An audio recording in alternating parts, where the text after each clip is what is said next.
Let's face it, our reading and writing skills in our country, every day there's a story in the paper about how shitty our schools are. They just keep getting worse all the time. I read a book that was filled with letters that soldiers during the Civil War had written to their girlfriends back home. These guys were kids. They were 14, 15-year-old kids. Most of these guys had never even been to school, but every single letter in the book was incredible. Every single letter was like, "My dearest Hannah, this morn finds me racked by the fiery pangs of your absence.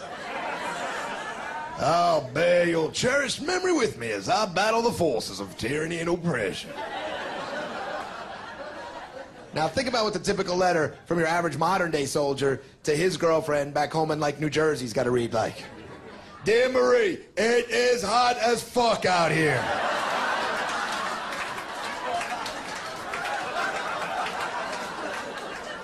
It is hard to fight these sand monkeys with your balls stuck to your legs.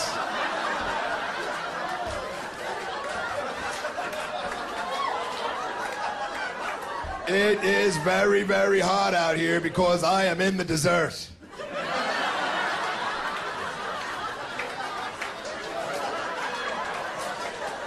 What else did I want to ask you?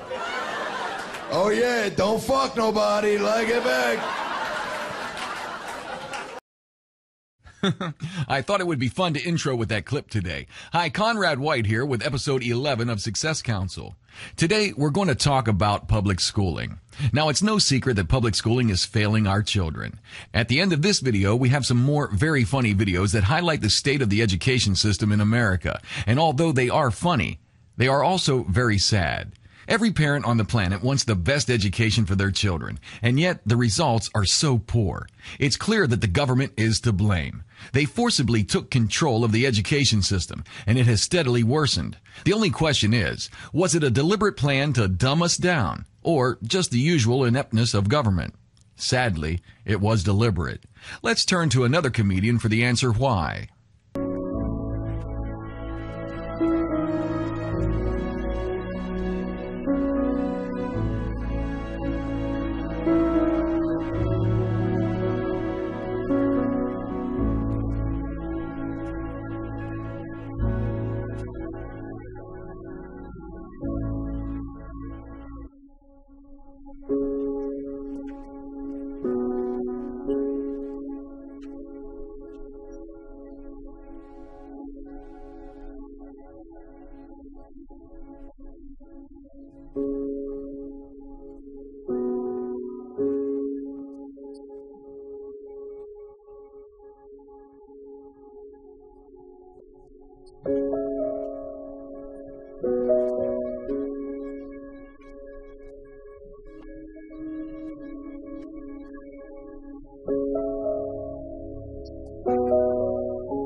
Okay, so that's the truth of it. But let's hear from the owners of the country. In previous videos, you've learned that John D. Rockefeller is one of the owners of the country. In 1906, he said this: "In our dreams, we have limitless resources, and the people yield themselves with perfect docility to our molding hands. The present educational conventions fade from our minds, and, unhampered by tradition, we work our own goodwill upon a grateful and responsive rural folk." Well, the limitless resources he has control of is the Federal Reserve.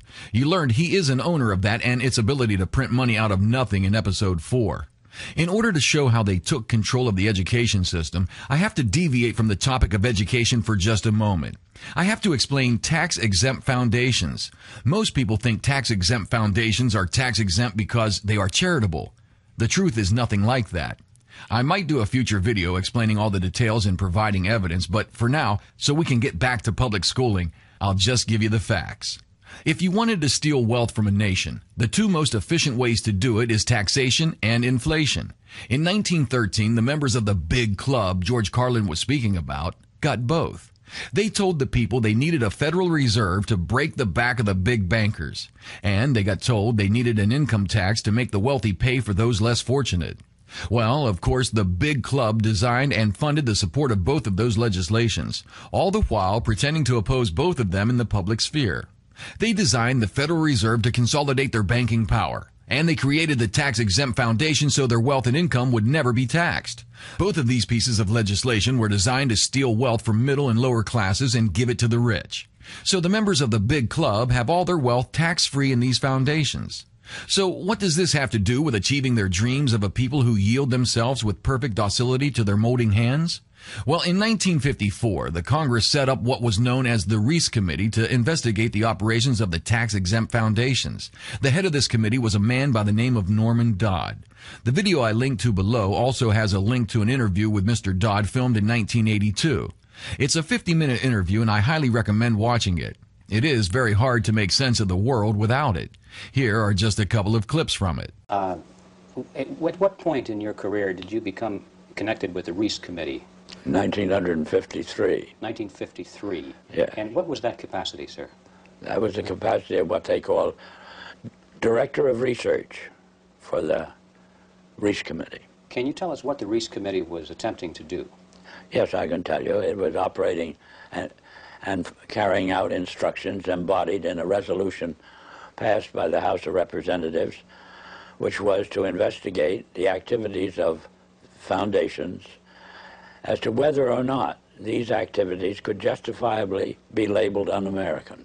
In response to a letter which I had written to the Carnegie Endowment for International Peace, asking certain questions and gathering certain information, and Dr. Johnson said, after, again, amenities, Mr. Dodd, we have your letter. We can answer all those questions, but it'd be a great deal of trouble.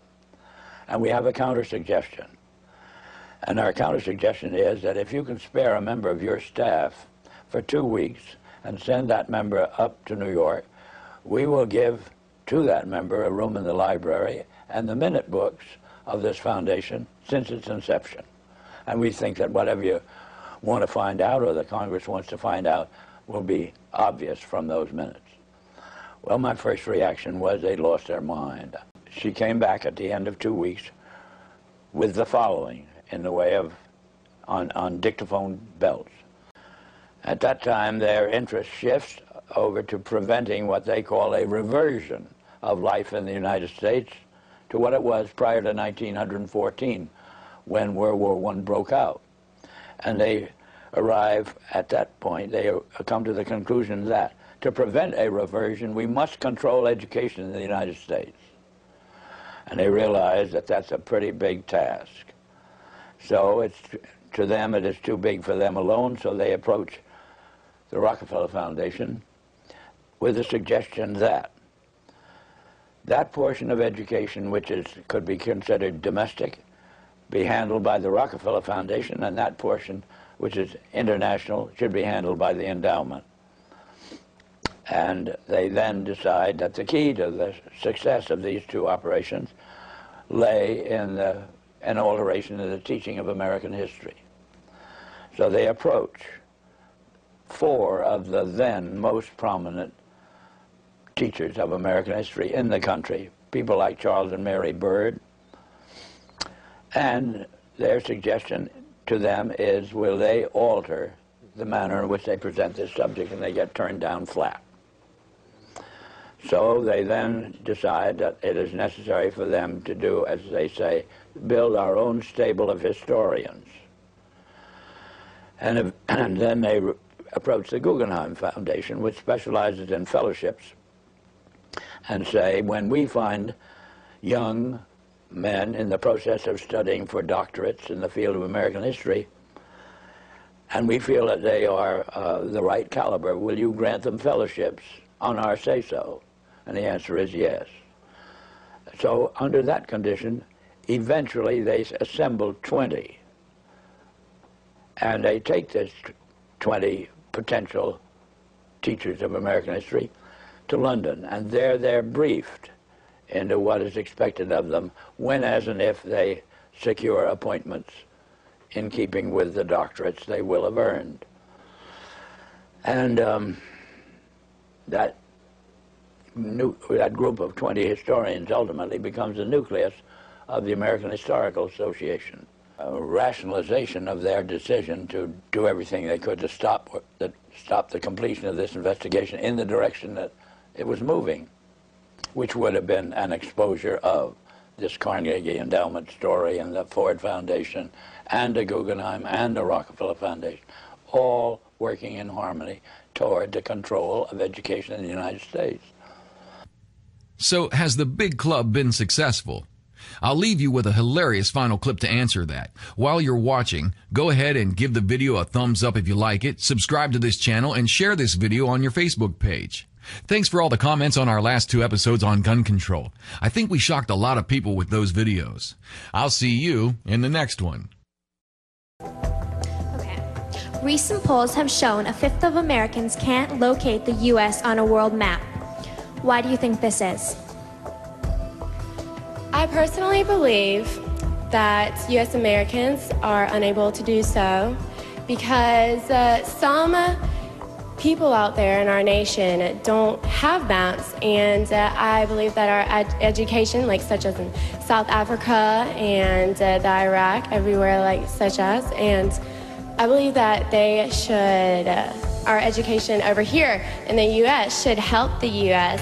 or should help South Africa and should help the Iraq and the Asian countries, so we will be able to build up our future for our children. Thank you very much, South Carolina.